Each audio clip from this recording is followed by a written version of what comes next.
నాగేంద్ర రిజర్వర్ అయిపోయింది విశాఖపట్నం. దీన్ని పాల్గొంటుంటారు. ఫ్రై చేద్దాం, ఈరోజు ఫ్రై చేద్దాం. ప్రాసెస్ మొదలెడదాం. ముందుగా దీనికి గంటలు పెట్టుకోవాలండి. గంటలు పెట్టుకోవాలి, రెండు ప్రక్కల గంటలు పెట్టుకోవాలి. ఇక అన్ని ముక్కలు గంటలు పెట్టుకోవాలి. ఇక 4 చేపలు తెచ్చామండి, కేజీ చేపలు ఇవి. దీనికి అల్లం వెల్లుల్లి పేస్ట్ అండి, కారం, పసుపు, ధనియా పౌడరు, కార్న్ఫ్లవరు, చిన్న నిమ్మకాయ ముక్క అండి. అట్లా వేస్తామండి. సాల్ట్ కూడా కొంచెం వేసాం. మొత్తం మిక్సీ చేస్తాం. అన్ని రకాల మిక్సీ చేస్తాం. దీంట్లో నిమ్మకాయ పిండి వేస్తాం. కొంచెం వాటర్ యాడ్ చేస్తాం.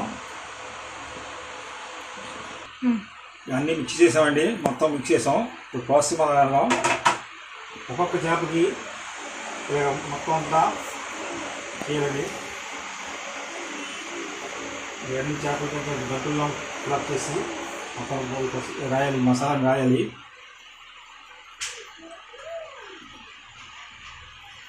లోన కూడా రాస్తే చాలా టేస్ట్గా ఉంటుందండి ఫ్రై చేసేటప్పుడు.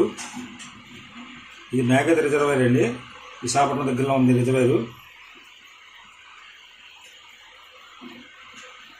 ఇలా అన్ని చేపలకు రాయాలండి.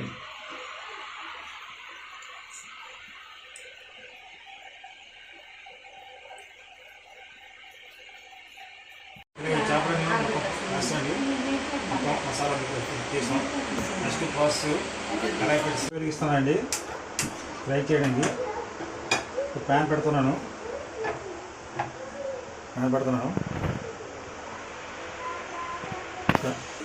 కడాయిలో 3-4 చెంచాలు వాటర్ నూనె వేసుకుంటామండి. ఆయిల్ వేసుకుంటాము.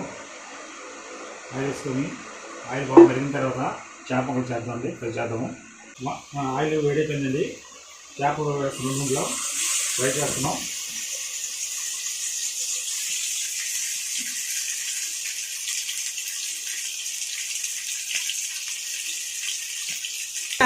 దీనికి ఒక 10 నిమిషాలు వేగాలండి. ఇది వేగిన తర్వాత మాకు చెప్పాలి.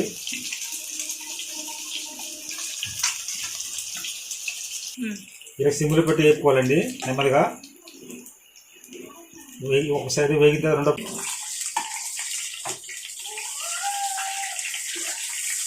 సిమ్లో పెట్టుకోవాలండి. చాలా బాగుంటాయి, చాలా టేస్ట్గా ఉంటాయి. ఇది మేఘాది రిజర్వేర్ అండి, విశాఖపట్నం. అది చాలా బాగుంటాయి. ఇదిగా అన్ని చేపలు వేసుకోవాలి. ఈ చేప బాగా వేగిందండి, తీసేద్దాం. నెక్స్ట్ చేపలు వేద్దాం. నెక్స్ట్ చేప తీసేద్దాం.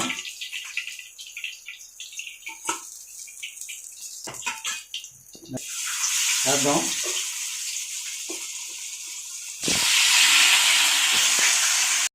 రెడీ అయిపోయిందండి. ఒకసారి టేస్ట్ చేద్దాం ఎలా ఉంటుందో.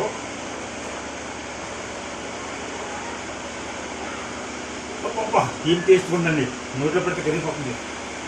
ఈ మేఘాది రిజర్వేర్ చేపలు కాబట్టి అంత టేస్ట్గా ఉన్నాయి, చాలా టేస్ట్గా ఉన్నాయి. నోట్లో పెట్టినట్టే మరి కరిగిపోతున్నాయి.